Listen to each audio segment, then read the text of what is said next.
All right, welcome to the final session of the MIP conference. Um, this session is entitled Your Code Doesn't Work, Now What? So this is a tutorial session. I'm going to go through a lot of things about coding techniques and debugging and things like that. But there's a lot of other things in here that I think just traditional usage, non-coding, you might learn something as well.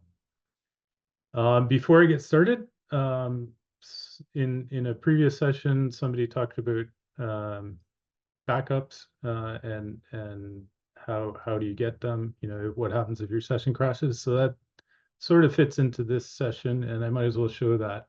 So if you go to the File menu, there's a Restore Backup option here, and I click that, and it will give you you gotta be patient because depending on how much stuff you have in there, it'll load all of this. I find this a little bit problematic because it doesn't necessarily give you the most recent thing first. So the other thing you can do, and I'll just show that again actually. If you click on this, it will show you what directory you're in. And here I'm in users Peter Marco Maple backup. So you can actually just go to your file explorer, and then you can access these like normal files. And the other thing you notice here now is that, for example, this presentation, I've got 67 copies of it, which is good and bad, right? So it is actually auto-saving a different copy every time. So this is very helpful if you've made a mistake and that was an hour ago. You can go back and get the presentation from an hour ago and work on that partial edited version. Or you can get the most recent one and hopefully you can recover from there. So that's a slight digression. So Maple is a programming language in many ways. There's the languages of expressions and mathematics, but also the commands and code and loops and procedures.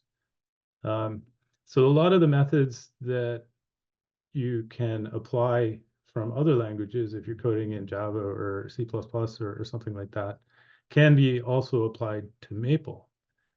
And first and foremost, before you get into trouble, you should structure your code properly in order to avoid getting into trouble in the future. So overlapping with every other programming language, there's three things, is to write readable code, to comment your code, and to test your code. And I'll talk a little bit about that at the outset. So here is some bad code. I'm defining a procedure called in any set. And that's the one good thing about this procedure is that it has a descriptive name. So we can guess what it means. We're going to pass in 3 arguments or more. And if X is in S1 or S2, it should return true. So let me execute that. And let's try this. So is 9 in set 1 or set 2? So I'm going to execute that.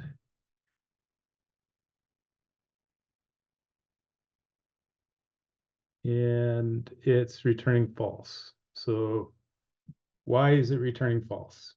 I'm in trouble already.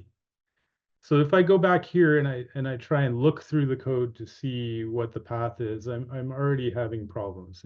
It's much better if I start with structured formatted code. And I'm going to show you something nice. And I've started using the code edit region for writing procedures in Maple because it offers things like syntax highlighting. But there's some hidden things, like if I highlight 2 lines and I press tab, both of those get indented, right? And shift tab will remove the indent. There's some other nice things that I'll show along the way as well. So that's one of the first things is you want to indent your code. And you also, in a previous sort of style debugging presentation, I got some advice from one of my colleagues saying that you left out a return. So in this case, Maple will take the last statement evaluated, and that's the return statement. And the advice was it's way better to put the return in explicitly. It makes the code more readable and more clear, and it avoids traps. In an ancient version of Maple, adding the return statements was actually slightly more expensive than leaving them out. So I think some of the people around the office got in the bad habit of just leaving them out because their code would be slightly more efficient.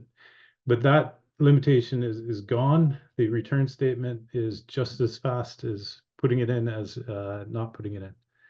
So I think here we can see what's going on now. It goes through this code, part of the code, and 9 is in set 1. So it's going to return true. In the previous one, there was no explicit return here. So it just completed the end if and went to this line and said, no, it's not in set 2. So by structuring your code, putting in those returns, it's going to avoid a problem coming up in the future. This one, I would probably get rid of this line as well and just put in an elif. I like the look of that better, as well as one block. So let's try another example using the same procedure. So here's a potentially valid input. What's going on here? And I think this gets at another problem that was flagged in the lunch session, that sometimes the error messages are not helpful. And in order to fix that, we should structure our types, as Eric pointed out. So what's actually happening here is, so op of set 1 is going to return all the elements of set 1 flattened out. So I'm actually going to get 7 arguments passed in. And then when it's trying to see if X is part of S1, it's getting 2 integers. And that is the non-Boolean expression that it's complaining about. So here's the end of parameter marker, $sign. So by putting in $sign, what that means is I only expect the declared parameters. Anything else, raise an error. So let's see how this works. So now it's telling me I've got too many or the wrong type of inputs. And the first unused one is 27. So looking back at, well, I'll just enter it here. So off of set 1 is that. And so it's expecting 3 arguments. And the fourth one is 27. And that's the first one that it's ran into the $sign. I guess that $sign is a barrier. Okay, so by putting that in, it's helpful to users, it's helpful to yourself if you're writing these procedures, so that 10 minutes later, after you've finished writing it and you're using it, you don't get stuck by yourself. So the next thing about writing these procedures is to put in the type checks. So if you're expecting sets and algebraics or integers here, declare those. So this is still a little bit cryptic for this input. If I was to declare this again like this, and then let's copy this. Actually, I can rerun it here. Well, it's still checking how many arguments first before it checks the individual types. So let's carry on with the second example. So here is the most common mistake every student runs into and every user runs into eventually. I'm gonna do that. I've declared simple point up here somewhere, right there.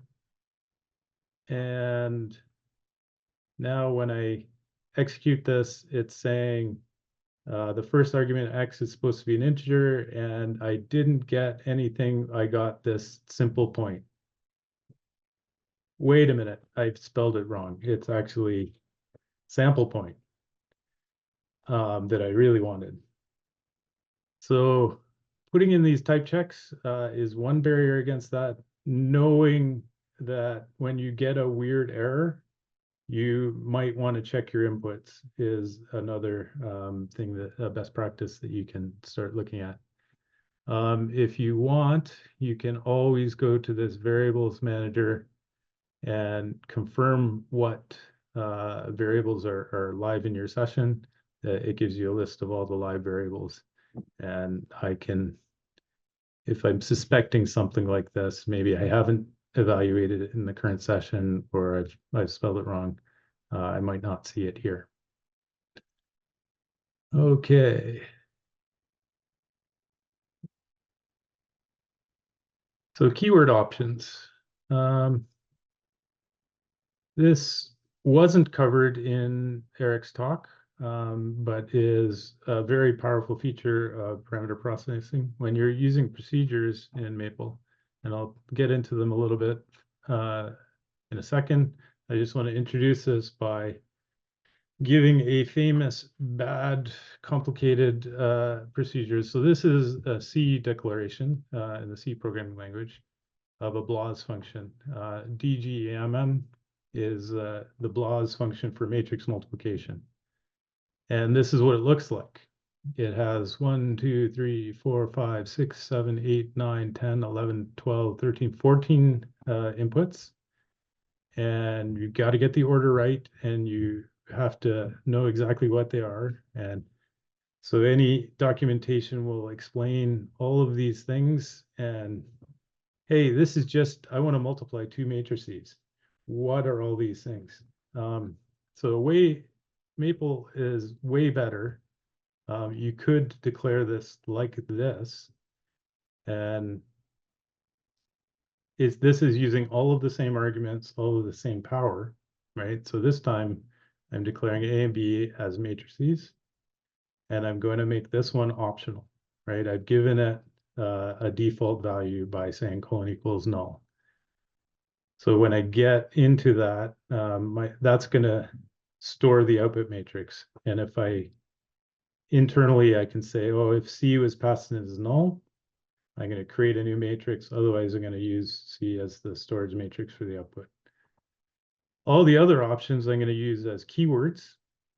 So for example, order. So that BLAS method has the ability to take the row major or column major format to know which way it's striping the matrix. It has two options to say, actually, I want to multiply by the transpose of A into the transpose of B.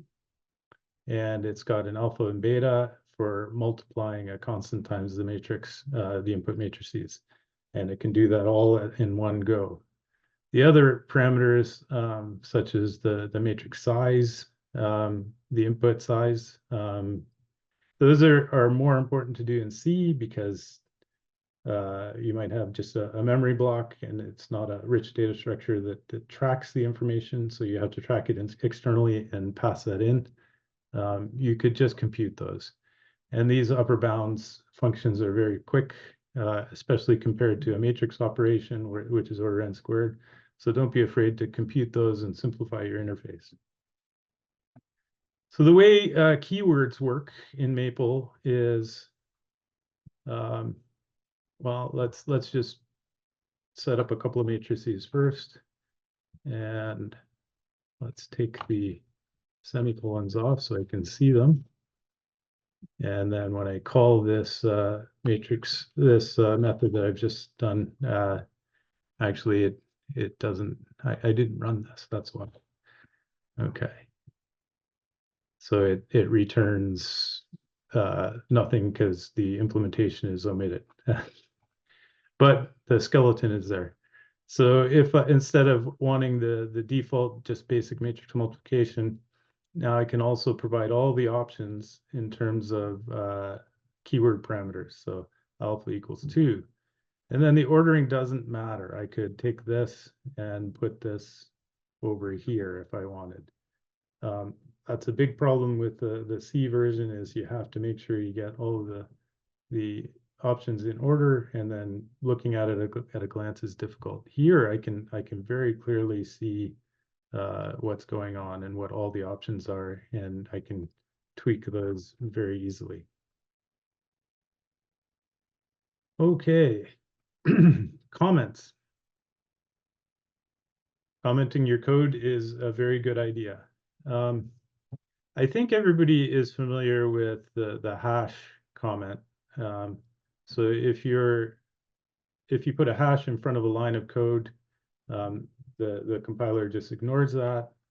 Um, these comments are great for annotating a statement. So here I've declared A is 4. I might add a description of A means ... right? I'm not sure everybody knows about the round bracket style of comment that Maple also uses.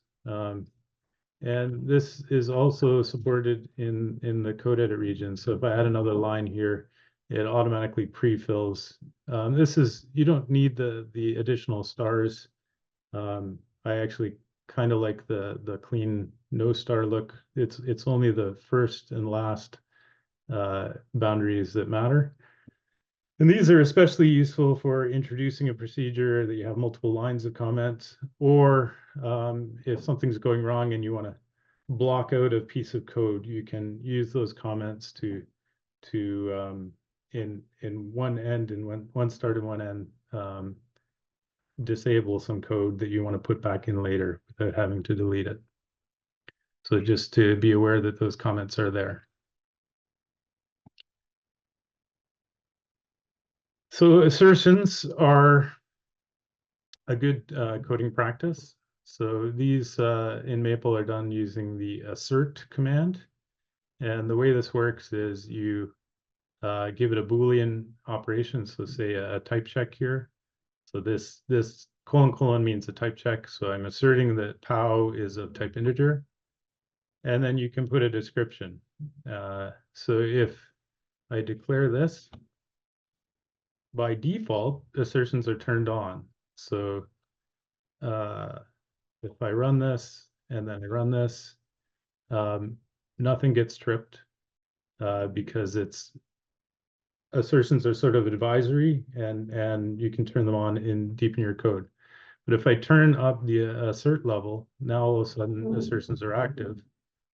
And if I trip an assertion, that's an untrappable error.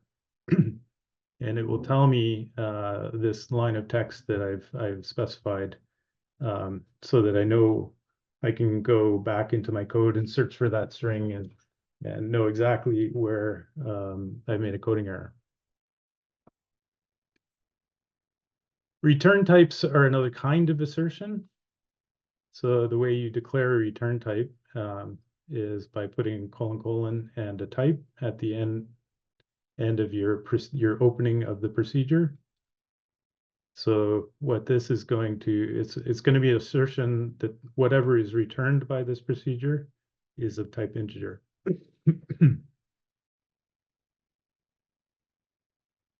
So let's see how that works. And again, these are advisory. I should execute the code first. So 4/2 is integer, 3/2 is not an integer, but the assertions are not turned on yet.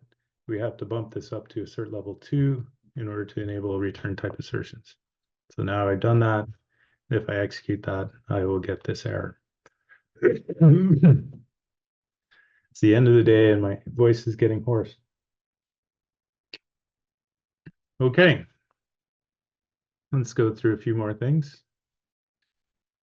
The trace last command is a first level go-to when you encounter an error or an exception. So let's go back to that in any set procedure that we started with. So I'm going to declare S1 as a set.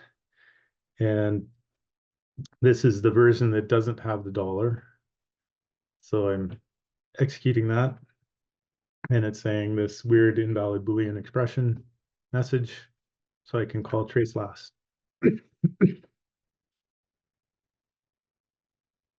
So this tells me where the error occurred.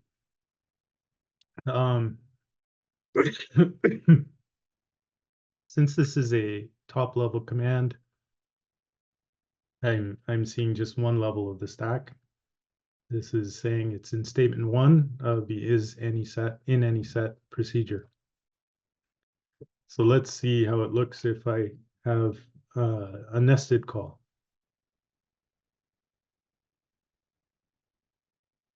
So now I'm triggering the same error. And if I call trace last, I see two levels of call. So at the excuse me, at the top, we have on line one of deep. We see this call to is any set in any set. This is in the code here, so it's just echoing the code at that line. And then the second level is on statement one of the in any set procedure, and then again it's echoing the statement that is happening there. And so visually, I can go back to those procedures and look at where the error is happening, and maybe apply a fix. So a quick digression on statement numbers versus line numbers. So we have this command show stat, and that's a shorthand for show all the statements. So Maple stores procedures in discrete statements. So and if and it will, this is slightly different than line numbers, but if you're setting breakpoints or if you're trying to understand the call stack, these numbers apply to the statement numbers and not the line numbers.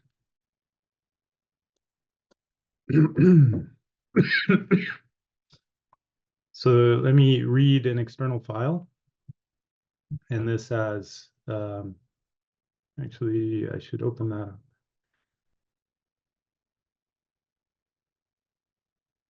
Okay, so this is the sets.mpl. This guy. See if I can make that bigger. So here is just a code block that I have in an external file, and it's got some comments in it and whatnot. So if I switch back here and I run show source, it's actually reading that external file, and you can see all the comments, and it has the line numbers here as well as the statement numbers. So show source is particularly useful for when you're coding in external text files. And that's actually a good practice to do for larger projects. The other trick I've done here is when you read in files, it actually executes the code. So I like putting in something like this. There's a string tools format time command, and %C is just a standard time format code. And then it will, when I read this, it will tell me the time that I read it at. And that's if you're iterating over code and you're constantly changing the text file, and you come back to your program and you forget to hit enter on that read statement, it becomes apparent because the time will not have changed, and then you have a clue that you should go and execute that line.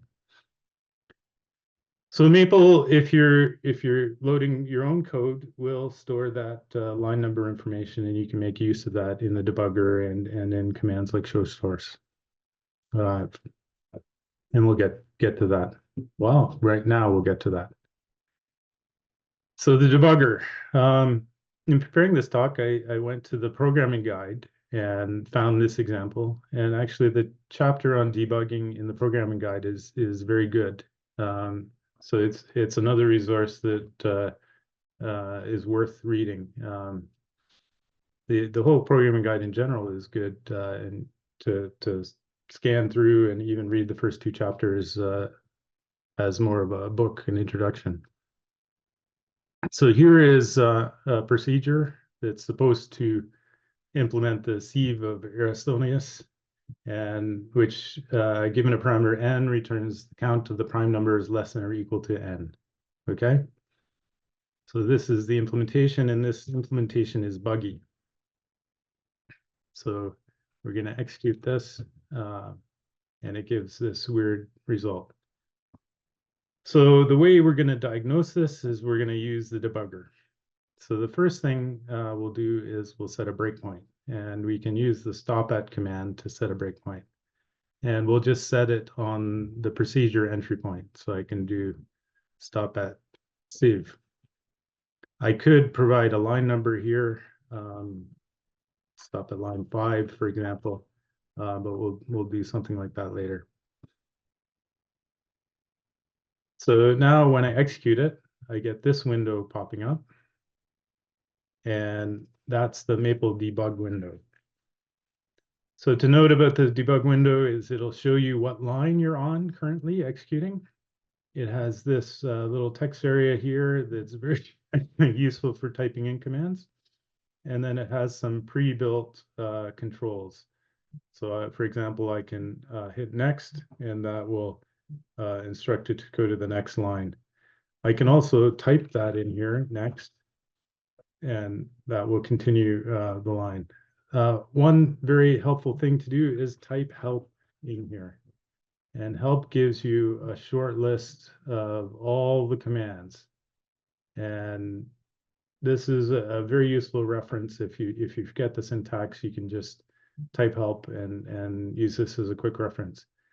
So that means that all of these things, this is not the complete list of debugger commands. You can do a lot more. One thing you can do is you can hit show stat to see where am I? Oh, we've stepped into the type setting. So let me just continue out of that, and I'll rerun that. So here's our line. Here's our procedure. You get a little star and an exclamation mark next to the line you're currently evaluating. The 3 common stepping functions are next, step, and into. Personally, I would forget about next. It's a little bit weird. I don't know if any other language has something like it, but it's basically go to the next statement. So if you're entering here and you're at a 4, if you hit next, it'll skip the entire body of the 4 and get to the next statement. Step will step into a procedure. So if array was a procedure I could step into, and I was on this line, if I hit step, I would go into the implementation of array. Into is probably the most common thing you want to use, and that will go into each level of nesting the exact next statement that's going to be executed without stepping into any external functions. So if I hit into a number of times, I can see where I am. I can also type into here. I can, for example, type count, and I can type flags to see the value of these methods. So what? Let's step into this a bit. I'm going to look at the first error. Well, let me remind myself where I am. So this is returning 9L. So let me watch count for a bit. Actually, I think I can watch count. That's the wrong. Stop when count. So now I can hit continue, and it will stop when the variable count is changed. So let me list. So that's here. I guess it was changed and then it iterated. So what is the value of count? It's 1. That looks okay. What's the value of count now? it's 2 times 1. Why didn't that evaluate? And it turns out that I've used an L instead of a 1 in my source code. So that's another best practice. It never use the variable lowercase l, use 1, because it's looks very similar in terms of font in every language. All right, so let's see if this works now. That's still incorrect. So let me go back into the debugger, and I need to, that's another reminder too. When I redefine this, it clears all the breakpoints. So I need to reset that breakpoint now that I've executed, and I can come in here and I will go through here a few times, and because I know what I'm doing, I'm just going to inspect the value of flags. And at this point, I think some of them should be false. So that's the next clue. And let's quit this, and I can come back here and notice that I've used an equal sign instead of a colon equals, which is another very common mistake in Maple. We want the assignment operator and not the equals. So that's a brief introduction to the, so now 4 is correct, into the debugger. And those were the 2 errors that I was looking for. It's probably before I went into the debugger, I should have gone to this next thing, which is to do some static analysis on that procedure. So there's a command called MapleMint, and there's an external command line tool for your DOS prompt or for your Linux shell called Mint that you can run on code files. And MapleMint will analyze the procedure and give you some hints on what might be wrong. So if I've got to go back to the broken version. So let's reintroduce those 2 errors. And we wanted this to be an L. So let's execute that, and we'll run MapleMint. And it tells me 2 very important things. It says this name was used as a global variable but not declared, and it's the L. And an equation was used as a statement at statement number 7, and this is an equation, not an assignment statement. So Mint correctly identifies both the errors that we looked for and found in the debugger. So that's a very useful thing. Mint will sometimes raise some things that you don't think are errors, but usually it's good to construct procedures that are Mint clean.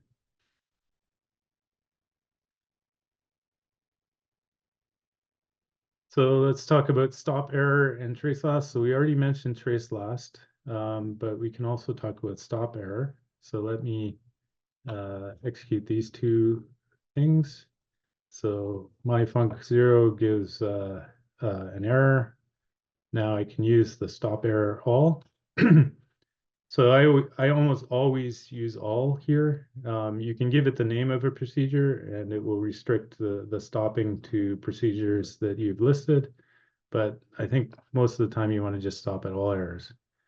So what this is going to do is it's going to invoke the debugger at the point of the error, and I can look and see that, oh, this is where the division by 0 is happening. It's on line 1 of my invert, and then I can poke around and evaluate X and see, oh yeah, X is 0. And I can inspect some other parameters and know what's going on at this point. Trace last, I already mentioned, it's the same thing, except that it dumps the call stack at the point of the error into the worksheet.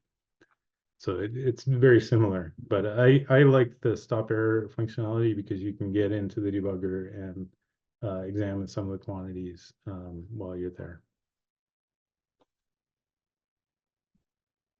So a bunch of smattering of useful tricks. This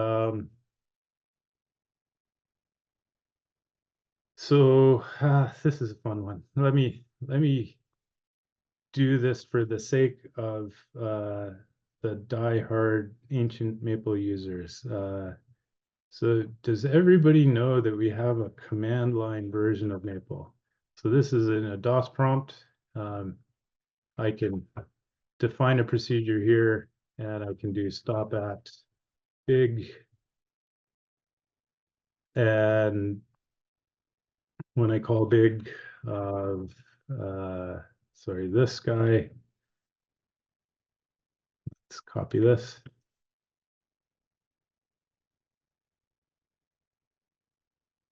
I am in the debugger in the command line version. So you can see the parallel from the command line version to the GUI's version. You don't get the window, but you can still inspect variables here.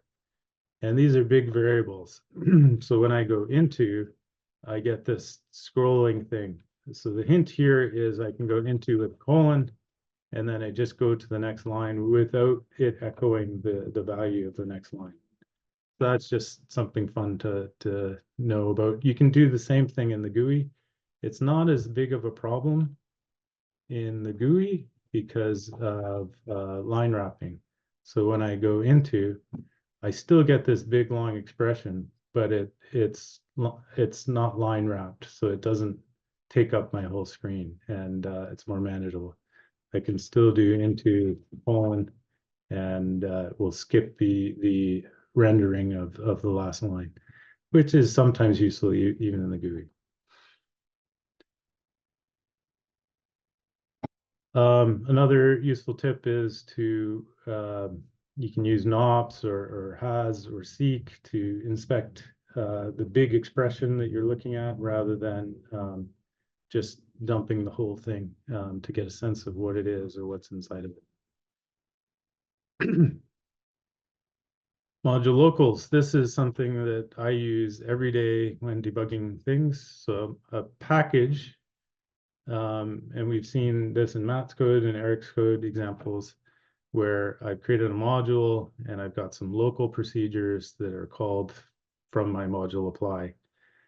And if I run my package and I know there's a problem in say this local one procedure, unfortunately, I can't set a breakpoint, not by default anyway, because my package local is a protected namespace. I'm not even allowed to reference that. I can only access exports. So there's this magic kernel ops opaque modules equals false that will turn off that protection facility. And now I can set that breakpoint. So when I access my package, I can stop in local one. Very useful. The other useful thing for debugging packages is to put in an explicit breakpoint. If I just change the code and add this all caps debug statement, that's equivalent to a breakpoint. So I can execute that. And then when I execute my package, I'm going to stop at that point where I put the debug. And sometimes that's a lot easier than using show stat and show source and trying to figure out what line you're on and then setting a breakpoint. You can just go in here, type in debug, redefine your procedure, and then you'll stop exactly where you want. Now, I guarantee this is something that you probably haven't seen.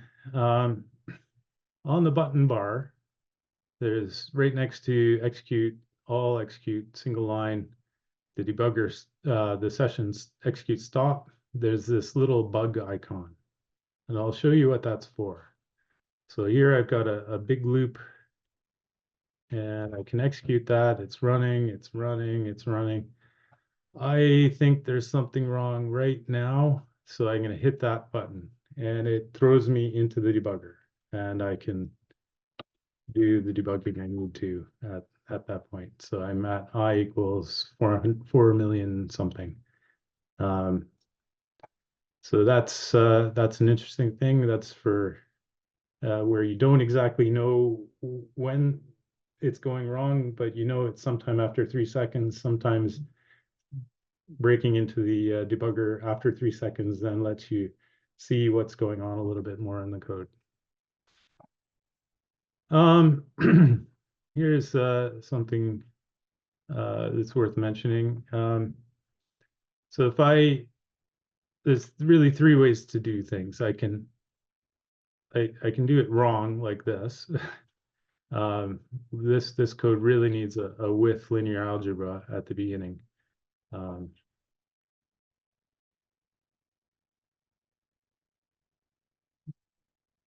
And then the scope is such that determinant will be defined properly inside my procedure. The other way to do it is to just use the long form of the name. And then there's a hybrid. There's a uses statement in Maple. So you can uses linear algebra, and then everything in the scope of linear algebra is available in your procedure scope. Or you can use it in this form, uses LA equals linear algebra, and that's sort of an alias. And that is limited to the scope of this procedure. So those are 3. How am I doing for time? I think I still have time. Logging. There's several ways to log information in Maple. One tried and true method of debugging is to just insert some printfs in your code. If it's in a loop, sometimes I'll do something like this. You know, I'll do a print statement every 10 iterations using the mod function. So let's see how that looks. So now I get this information displayed to my screen when the code executes. So I can debug what's going on by looking at the information outputted. Better, I think, is to use the user info facility. Like if you're just debugging, put in some printfs, that's fine. You're going to take them out later. If you think they might be useful to other users, then maybe consider keeping them in there. So user info is off by default. So this is, if I execute this loop, sorry. Oh, okay, it doesn't return anything. I'll just change it to return I. Sorry, the I is declared local here. So let me just return 77. Okay. Now, in order to activate the user info statements, you use something like this. So you change info level for the procedure name, and you can set it to any value you want. If you look at the user info help page, it will tell you some recommendations for what values. So low value is something critical, something in the kernel maybe. The middle value is informational. And then the higher values are more and more detailed. So let's start with info level 3. Now when I call this, it's going to trigger this user info command that I've set to activate at level 3. If I change the user info to level 5, now I'll get more information. And this is actually very useful for users, and it's built into a lot of the calculation commands in Maple. You can look to see what changing info level will give you. Sometimes it will tell you what algorithms it's using and so on. Logging to a file. So this is a little bit ugly. There's multiple different file operation commands in Maple. Maybe you want to use file tools text. Here I've just used the traditional fopen and fprintf. I've left this one commented out to give you options for either writing. So write will create the file brand new, so that every time I call this, I'm going to get a new clean log file. Or if I decided to just append, then every time I run this, it's going to append to the existing log file. So it's used, sometimes you want one, sometimes the other. So you can choose. So I'm gonna define this. Now, when I execute this, it's going to, let's execute it. Okay, I keep getting fooled because there's no return value. It returns null. So now I can look at my log, and I'm just reading the text file into the session. So this is all logged to an external file. So that's particularly useful when there's lots of output and you want to use an external text editor or a grep tool or something like that to search for the results rather than dumping it to your worksheet and then having to comb through it inside the worksheet. A couple other flavors of logging. I'll just mention, I'll reset this to the non-logging version. There's something called print level in Maple. By default, print level is 1. But if I bump it up, what that does is it changes the default what gets printed to the screen. So you can think of every statement, every nested statement as a deeper level and procedures as even deeper. And when you bump up this, it acts like the statements were at the top level and therefore their output executed. So use this at your own caution because it can dump out a lot of things. So by bumping up print level only to 10, and then executing this command, it's gone through here, but it's also gotten into square root and small loop, and it's dumped out every line, every iteration in all of the nested functions up to the level of 10.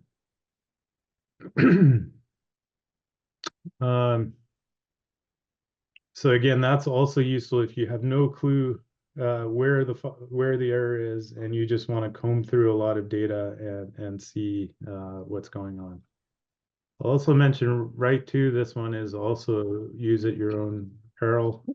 So write to has the effect of anything that was going to go to the screen will now go to whatever you specified as the file. So I'm going to write to this file instead, and then I'm going to change print level, execute my function, change print level back, change the pretty print back. I don't want all this typesetting garbage in there, and then right back to the terminal. So this has the effect of everything that was going to be output to the screen is now output to a log, including all that print level intermediate statements that I had shown. So now when I read that file, I see all of these intermediate steps. Okay, so I'm nearing the end. Sometimes the debugger will throw in some statements at the end of your worksheet, so just be aware that you can just delete those. I'm not going to cover these things, but I just want to mention them because they're important in this whole category of good programming and finding bugs. Writing tests is so important. Put in different parameters. Try and break your own code. You'll find problems and you'll fix them, and then users don't have to. There's a good tool package called Verify Tools that lets you in code set up some tests so that when you run the code, it compares to an expected value, and then you don't have to look through your output. You just see that everything was verified. Profiling is another great one, especially if you're worried about performance problems with your code. Maple has a variety of ways to profile your code, so that will give you timing data and memory data about execution of your code and where things are taking longer. So Code Tools is one of the places you can look for that. Get help. Look at the help commands. Look at Maple Primes. Do a web search. The web search is probably my go-to point these days. Usually it will find things in Maple Primes and in the help system, and it will also find answers on the various exchanges out there. I like this tool, this phrase, rubber ducking, it apparently means talk to a rubber duck. So if you're talking to someone really helps find it, even if they don't know what they're doing. You, in the act of trying to vocalize it or explain what your problem is, often leads you yourself to the solution. So the concept here is pick up a rubber duck, explain your problem to the rubber duck, and you'll sometimes find the answer yourself. Even better if you have somebody who knows Maple, and then you can talk to them. There's the error message guide. Some errors you can click. All the errors give a hyperlink, and some of them will lead you to a page that explains common reasons that you might get to that error and offers suggestions. Actually read the page. We get a lot of support calls where people will say, I got this error, I don't know what's going on. And if you actually clicked on that and read the examples, it explains exactly what's going on in that situation. Restart's also a good thing. Clear your session. If you're getting some weird stuff, clear your session, start over, and redefine your things in a linear fashion. Maybe you just forgotten an assignment or something like that. Or maybe you define something that wasn't supposed to define. Don't do x equals 1 and then use a polynomial on x. You'll probably not get what you want. All right, I think that was a lot. I can probably stop there and open the floor to questions. So I haven't been looking at the chat. Maybe I should open that. I got a question, Paul, about the breaking into the debugger button. Yeah. So you showed that works for infinite loops and stuff really well. Does it work when Maple's stuck in some low-level command? It's a common complaint that you can't stop Maple. You got to reboot your system. Yeah, so I'll explain that a little bit. So about half, maybe a little more than half of Maple is written in its own programming language, the Maple, all the algorithms. And then a good chunk and more these days is written in external C code or even Python code. And when it's in that external C code, there is an opportunity for it to break if it's been coded in such that it's looking for it's checking if somebody pressed the interrupt. Otherwise, it's usually not safe to break because we don't know if we're in the middle of allocating memory or half clearing memory or in a state that it's not safe to break out of. So we have to wait for these safe points where we can break. And then you can interrupt via a time limit or the stop button. But it's not always possible. So there are those situations where it's a big computation and it's gotten out to external code and you just have to wait or kill the process. Into the debugger, that's only going to work if you're in the Maple code because it can't break into the C code unless you have the C code source, and we don't generally ship that. Does that answer your question, Jeremy? Yeah, absolutely. Thank you. Very good.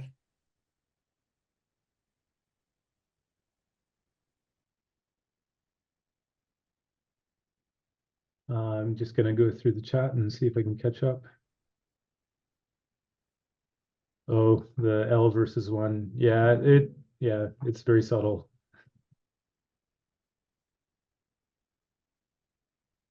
Eric, looks like you answered a question.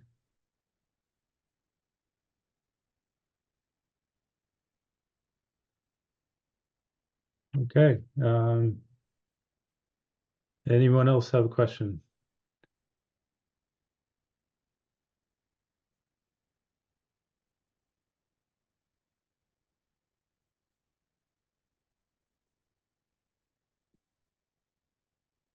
So there's a question concerning profiling. Is it possible to use it with GPU debugging? No, I'm not sure I understand the question. Um, if you're asking about using the GPU to improve the performance of your code, we do have some options for that, although they're sort of limited. Profiling is generally more targeted to running Maple code and identifying. So at at the highest level, a profile will give you how many times each line of code was executed. And then you can process that profile information and determine where your code spends its most time and how much time was spent on each of those lines or in each of those procedures. So it's good for identifying bottlenecks in your code. Yes, I'm experimenting, Doug, with starting to make more videos. I've made a couple of videos that are directly related to the programming guide, starting with the more visual elements, and those videos will be linked directly from the programming guide. And the next task that I have is to try and make short videos. So these are the YouTube shorts that are less than a minute. And I think I'm going to initially focus on sort of more fun, wide audience topics, but eventually I think I'll start getting into shorts and small videos where we talk about Maple specific things.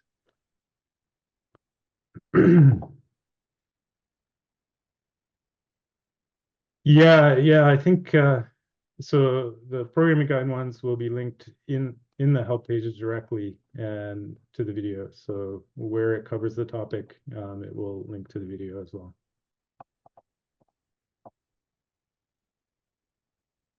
All right, I have a few housekeeping notes to mention as this is the concluding session. So I'm supposed to say that you'll be able to access recordings of the presentation through the conference platform. This will appear, I think, in a few days, probably sometime next week. And it will remain in the conference platform until the end of November. And then we'll move all of the recordings into our website. All of the past conferences are available there. And when you go to the conference links from our webpage, you can also see all of the recordings of past sessions. So we'll do that again this year, and they'll be off our main website after November and permanently, I hope. There's an announcement to make. If you had been wondering why there was no art gallery this year, it's because we made that a permanent fixture and it's now announced on Maple Primes. So if you go to Maple Primes, I think the top post now is John May explaining the new art gallery section. So that's very exciting. You can do your math art and submit that all year round now. So thank you everyone for coming to the conference. We hoped you enjoyed it and found it valuable. We'll be sending out a short survey after the conference, looking for feedback, and we really take this feedback seriously. So please fill that out and let us know what you thought. So good evening and good day for everyone who's Scott Gould. Thank you.